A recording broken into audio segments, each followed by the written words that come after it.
Ya, assalamualaikum warahmatullahi wabarakatuh. Ketemu lagi dengan saya ya di channel Fatan Drone. Di video kali ini saya akan mereview ya gimbal yang baru 3 hari saya pegang, tapi sudah merasakan kenyamanan yang sangat luar biasa. Karena fitur-fitur barunya itu sangat memanjakan usernya ya, terutama buat kalian, buat teman-teman para user Sony yang notabene baterai kameranya itu cukup boros. Fitur apa itu yang cukup membantu? Kita langsung saja reviewnya.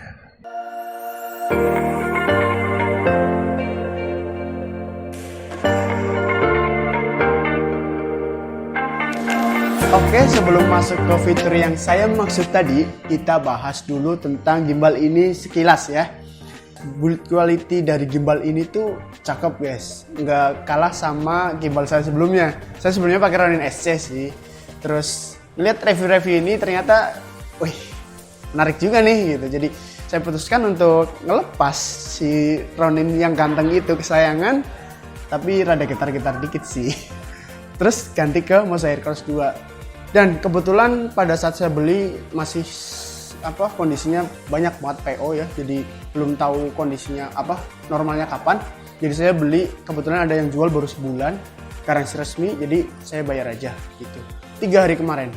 Oke, kita langsung ke review build quality-nya.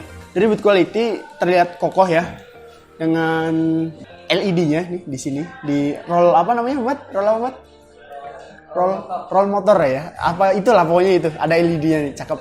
Gimbal RGB, cakep lah pokoknya.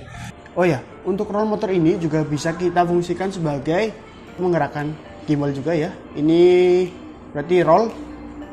Terus kita pencet sekali lagi. Main. Terus pencet sekali lagi jadi tilt. Cakep nggak? Terus di sini juga baterainya, dia beda dengan seri sebelumnya karena sekarang itu baterainya bisa dilepas dan ini bisa dilepas seperti ini guys. Kalau seri sebelumnya belum. Jadi ini termasuk baru seperti ini, pakai baterai seperti ini gitu. Terus di setiap motor juga, mungkin di gimbal lain udah ada ya, cuman untuk di seri ini baru ada lock, masing-masing lock di sini. 3 motor ada locknya semua. Dan yang juga cukup ngebantu itu di setiap motor juga disertai dengan karet cover ya, karet pelindung untuk melindungi benturan dari masing-masing motor kalau kita melipat kayak gini. Kalau misalkan kita mau masukin ke dus, ke wadahnya, itu bisa terhindar dari lecet ya, karena emang di motor, setiap motor ini itu sudah terlindung dengan karet. Cukup ngebantu ya walaupun itu kecil. Terus fitur berikutnya adalah sistem UI-nya yang di sini sangat memudahkan user ya dalam mengatur gimbalnya. Misalkan kalau mungkin saya compare dulu sama Ronin SC ya. Kalau di Ronin itu harus kita ngatur mode-modenya itu lewat aplikasi ya. Misalkan roll follow, terus pen follow atau yaw follow gitu. Tapi di sini disediakan fitur saking gampangnya tuh tinggal kita pencet aja di sini. Gitu, misalkan mau tilt follow, kita pencet atas aja.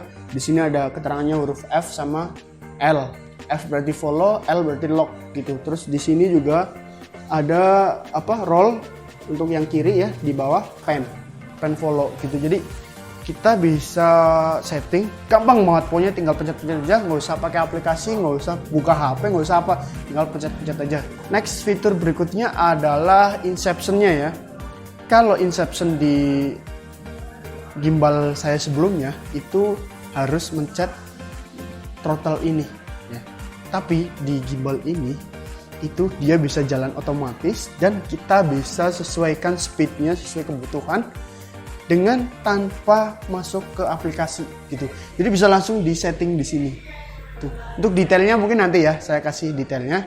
Ini sekilas dulu aja gitu ya. Terus untuk fitur yang tadi saya maksud yang cukup ngebantu buat para teman-teman yang user Sony ya, yang notabene baterainya kita tahu cukup boros gitu. Ternyata fitur kabel di sini itu dia bisa di set untuk sekalian ngecharge atau tanpa ngecharge. Jadi mungkin kita lagi ada momen penting gitu ya. Ternyata baterai kritis, kita ragu mau ganti enggak. Kita bisa set ke mode charge. Jadi ada pengaturannya di sini. Jadi kita bisa setting pakai kabel itu cuma buat ngerekam aja atau sambil ngecas gitu.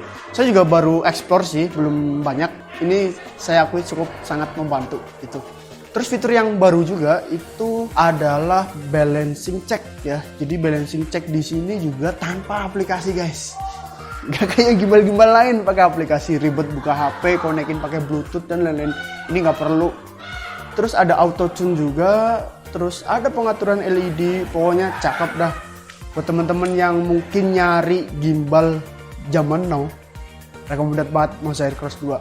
Karena apa? Karena dengan build quality semungil ini ya, bisa dikatakan cukup mungil ya, karena dibandingkan dengan pendahulunya Moza Air 2, ya bukan pendahulunya sih, beda kelas lah ya, itu cukup ringan dan max loadnya nggak beda jauh.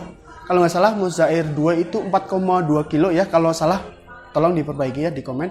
Ini 3,2 atau 3,5 kilo, jadi nggak beda jauh, tapi dengan ukuran yang cukup compact, kecil, ringan, dan cakep. Pokoknya itulah, cakep lah.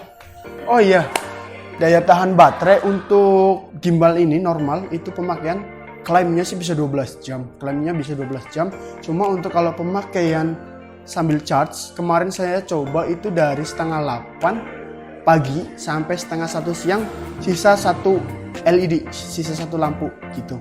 Jadi ya sebaiknya sih jangan digunain full ya.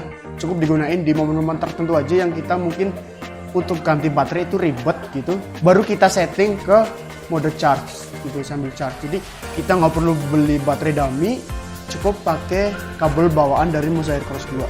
Oh ya guys, satu lagi yang cukup unik, kita mantapin dulu untuk mengecek kapasitas baterainya tinggal berapa.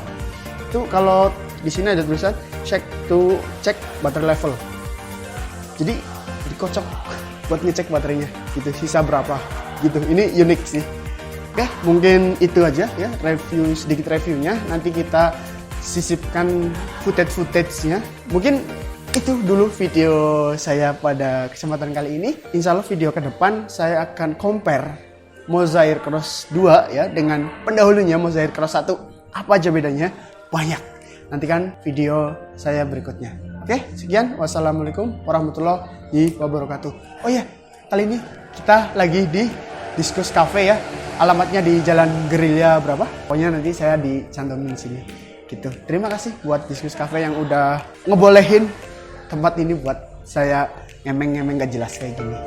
Sekian, sampai jumpa di video berikutnya.